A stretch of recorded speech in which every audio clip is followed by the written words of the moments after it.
Hello everyone. Today I am going to revise the chapter 2 of geography, globe, latitude and longitude. In the previous video we have revised the chapter 1 of geography, the earth in the solar system. Both the chapter are in your periodic 1 syllabus. So let's start. In the previous chapter you have read that our planet earth is not a sphere. हमने पढ़ा था कि जो हमारा planet है अर्थ, जो उसकी shape है, that is not sphere, it is slightly flatten at the north and south pole and bulge in the middle. Means ये आपका नॉर्थ पोल है, this one is south pole. ये यहाँ पे जो हमारी अर्थ है हल्की सी फ्लैट है, फ्लैट मतलब चपटी है, you can say, and bulge in the middle. और मिडल का जो पोर्शन है इसका, that it has the bulges. Bulges means उभार है, इसमें उभरी हुई है। तो जो अर्थ का शेप है वो कैसा है, पोलर रीजन में तो ये चपटी है और जो मिडल इसका पोर्शन है वो ये उभरी हुई है। तो can you imagine how it look? You may look at a globe carefully in your classroom to get an idea.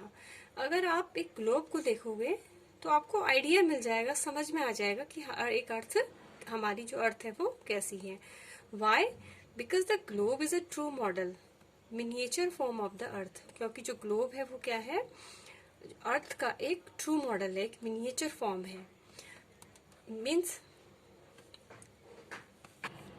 क्योंकि जो ग्लोब है वो बिल्कुल वैसा ही दिखता है जैसे जो हमारी रियल अर्थ दिखती है। That's why it is said the globe is a true model, miniature form. Miniature मतलब छोटा रूप, जो कि अर्थ सरफेस का एक स्मॉल मतलब फॉर्म है, छोटा रूप है। ग्लोब, यहाँ से भी क्वेश्चन बना लेना, क्वेश्चन आपका ये बन जाएगा, बट मैं आपको पीडीएफ में उसको प्रोवाइड करवा दूंगी। But is the shape of the earth, earth का शेप क्या है, तो इट इज, इसमें जियोइड आपका आंसर आ जाएगा। सेकंड है ग्लोब में B varying in size and type. जो ग्लोब हैं वो अलग अलग साइज के हैं और अलग अलग टाइप के होते हैं। कुछ बड़े होते हैं, big ones, which can not be carried easily. जो बिग ग्लोब्स होंगे हम उनको इजीली कैरी नहीं कर सकते हैं। कुछ इतने छोटे होते हैं कि उनको आप इजीली पॉकेट में रख सकते हैं, स्मॉल पॉकेट ग्लोब्स होते हैं। ग्लोब लाइक बलून्स इस शेप के भी होते हैं, which can be inflected and are handy and carried with ease. और जिनको हम बहुत आसानी से अपने हाथ में कैरी किया जा सकता है। The globe is not fixed. जो ग्लोब है वो फिक्स नहीं होता। ये ग्लोब है, कोई ऐसा नहीं कि ये निडल इसमें है तो ये फिक्स है। ग्लोब फिक्स नहीं होते हैं। ये कह रहे it can be rotate the same way as a top spin off or a potter's wheel is rotate. जो ग्लोब होता है ये भी सेम उसी तरीके से रोटेट करता है जिस तरीके से एक जो पॉटर है, पॉटर मतलब जो कुम्हार है, जो मिट्टी के बर्तन बनाता है, उसका जो व्हील होता है वो रोटेट करता है। उसी तरीके से जो ग्लोब है ये भी रोटेट करते हैं। On the globe countries, continent and ocean are shown in their correct size.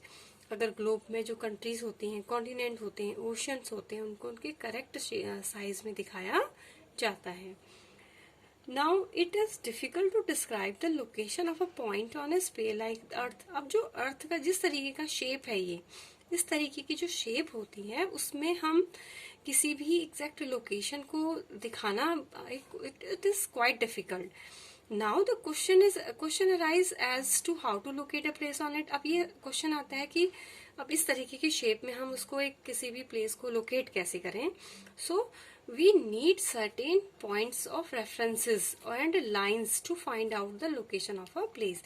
So एक किसी भी पर्टिकुलर प्लेस को, लोकेशन को जानने के लिए, लोकेट करने के लिए हमें किसकी जरूरत होती है, कुछ पॉइंट्स की, पॉइंट्स ऑफ रेफरेंसेस की जरूरत होती है, कुछ लाइंस ऑफ रेफरेंसेस की जरूरत होती है, so that we can locate a place on the globe easily. You will notice that a needle is fixed through the globe in a tilted manner.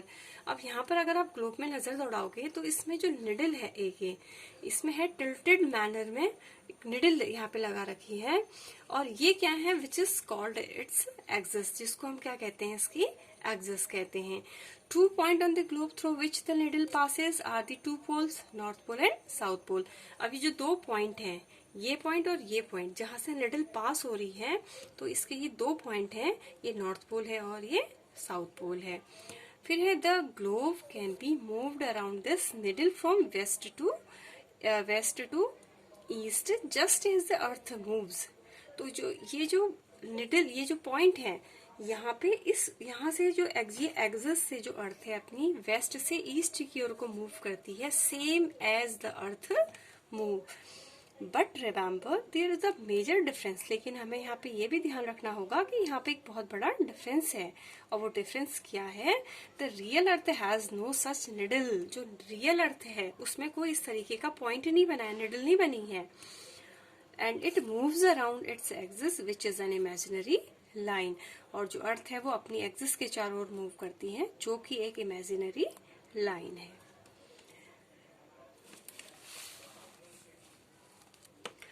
Now moving to the next, ये है another imaginary line running on the globe. अब यहाँ पे another क्यों बोला? First line is axis. अब दूसरी imaginary line है जो globe which is running on the globe, और वो क्या करती है? It divides it into 2 equal parts. जो ग्लोब को, अर्थ को 2 इक्वल पार्ट में डिवाइड करती है। तो this line is known as equator. और उस लाइन को क्या कहा जाता है? इक्वेटर कहा जाता है। यहाँ से भी क्वेश्चन अब एक बन जाएगा कि which imaginary line divide the globe into 2 equal halves. तो the answer is equator. So the northern half of the earth is known as northern hemisphere. अब जो वो 2 पार्ट में डिवाइड कर रही है ना, ये अर्थ है हमारी,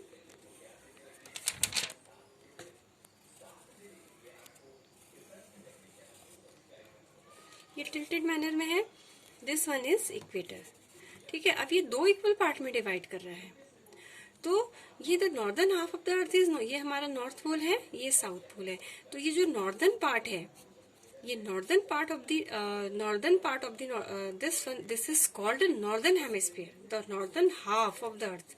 ये जो नॉर्दर्न हाफ है, this is called northern hemisphere, and the southern half, and this one is called southern hemisphere. Clear? They are both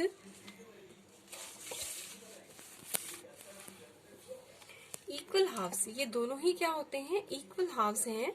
मतलब इक्वल, जो इक्वेटर होता है ये 2 हाफ्स में इक्वल डिवाइड करता है। Therefore the equator is an imaginary circular line. So that equator क्या है? एक इमेजिनरी सर्कुलर लाइन है and is a very important reference point है। और ये सबसे इंपॉर्टेंट लाइन है to locate a place on the earth. एक अर्थ में प्लेसेस को लोकेट करने के लिए this one is very important line. क्यों लाइन है? अगर हमने ये कहा कि जो प्लेस है वो 40 डिग्री पे लोकेट कर रहा है, तो वो 40 डिग्री क्या? It could be the north pole and it could be the south pole. तो हम क्या कहेंगे? अगर वो 40 डिग्री नॉर्दर्न हेमिस्फीयर में लाई कर रहा, then we can say that it located at the 40 degree northern hemisphere. अगर वो southern hemisphere में lie कर रहा है, then we can say that it located on the 40 degree in southern hemisphere. So all the parallel circle from the equator up to the poles, जितने भी जो parallel circle होते हैं जो कहाँ से मूव कर रहे हैं? Equator up to the poles. Equator से पोल्स की ओर को जा रहे हैं, दे आर कॉल्ड, इक्वेटर से पोल्स की ओर जा रहे हैं, चाहे we are saying that whether they are towards the north pole और whether they are going towards the south pole. तो they are called parallels of latitude. Latitude are measured in degrees. इनको किस में मेजर किया जाता है? Degree में major किया जाता है। The equator represent the 0 degree latitude. जो इक्वेटर है उसकी वैल्यू कितनी है? 0 डिग्री लैटिट्यूड है। तो आप इस यहाँ से भी क्वेश्चन बन जाएगा, what is the value of equator? तो it is 0 degree. Since the distance from the equator to either of the poles is 1/4 of a circle round the earth। Means जो डिस्टेंस है कहाँ से? इक्वेटर से towards the pole, चाहे whether we are it was north pole and we are going towards the south pole, वो जो distance है वो कितना है? 1/4 of a circle round the earth. जो अर्थ है अपनी एक्सिस पे जो एक सर्कल लगाती है उसका 1/4 है। वो सर्कल कितना लगाती है? It will be measure 1/4 of 360। जब अर्थ अपनी एक्सिस में रोटेट करती है वो 360 डिग्री घूम जाती है, और 360 डिग्री का 1/4 निकाला जाए तो इट कुड बी वो क्या निकलेगा? 90 डिग्री निकलेगा। तो 90 degree north latitude makes the north pole and 90 degree south latitude makes the south pole. ये these are the lines of these are the parallels of latitude। इसका ध्यान रखना भी। कुछ एक बच्चे ने मुझसे पूछा था कि लैटिट्यूड और लॉन्गिट्यूड क्या होते हैं? जो क्या होते हैं? जो पैरेलल लाइन से हैं। तो वो these है ना, कि ये जो पैरेलल लाइन होती है these are लैटिट्यूड। और जो आपकी ऐसे स्टैंडिंग में लाइन होती हैं, ये इसका ध्यान देना, दीज आर लॉन्गिट्यूड। तो अगर हम इक्वेटर से पोल्स की ओर को जा रहे हैं तो इनकी नंबर्स कितना होता है 90, we are going towards the 90 degree. और अगर हम इक्वेटर से साउथ की ओर कुछ मूव करते हैं, thus the number is also we are moving, वो कितना आ जाएगा 90 डिग्री। तो यहाँ पर एक चीज, यहाँ पे क्वेश्चन, यहाँ से क्वेश्चन एक बना लेना, अगर हम 90 डिग्री नॉर्थ है लैटिट्यूड है और 90 डिग्री आपकी साउथ लैटिट्यूड है, तो आपकी इक्वल कितनी हो गई 180 हो गई 180 डिग्री लैटिट्यूड हो गई। प्लस हम इसमें क्या करेंगे, जो इक्वेटर है this is also an latitude, जो इक्वेटर भी तो हमारा एक लैटिट्यूड है। ये क्या है, this one is the longest latitude, जो इक्वेटर है हमारा लॉन्गेस्ट लैटिट्यूड है। तो 1 इसमें और प्लस हो जाएगा तो उसका नंबर हो जाएगा 181। तो हमारे the number of latitude including the equator is 181। Clear? Now as such all the parallels north of the equator are called north latitude। जो इक्वेटर से नॉर्थ की ओर को जितने भी पैरेलल्स लाइंस हैं, these are called north latitude। Similarly all parallels south of the equator, ठीक वैसे ही इक्वेटर से अगर हम साउथ की ओर को जा रहे हैं तो ये इनको क्या कहते हैं, इनको कहा जाता है parallels south of the equator are called south latitude.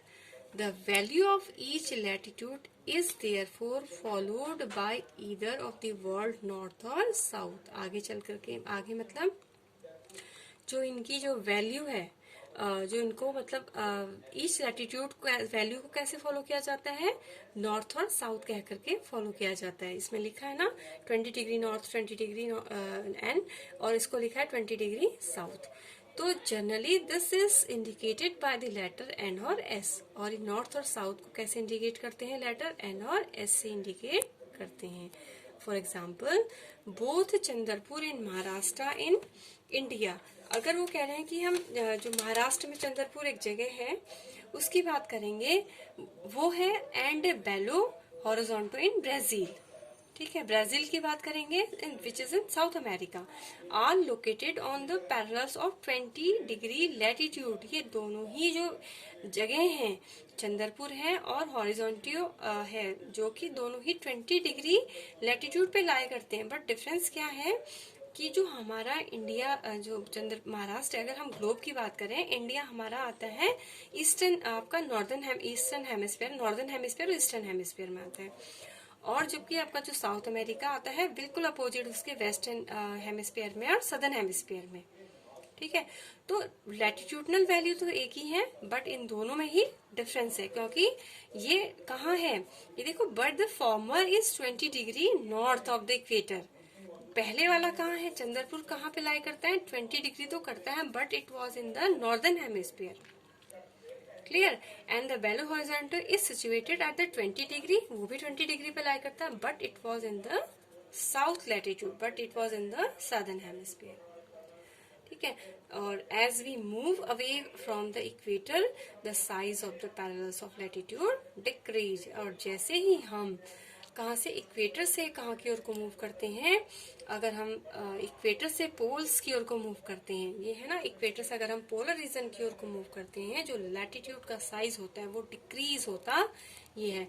यहाँ से जैसे ही हम पोलर रीजन की ओर को मूव करते हैं, जो इक्वेटर का साइज, जो लैटिट्यूड का साइज है वो डिक्रीज होता चला जाता है। और जो इक्वेटर है, this is the longest latitude. Clear है? यहाँ से भी क्वेश्चन बन जाएगा आपका, क्या बन जाएगा कि as we move away from the equator the size of the parallels of latitude क्या हो जाता है, डिक्रीज हो जाता है। इसी तरीके के क्वेश्चन आपके एग्जाम में आएंगे।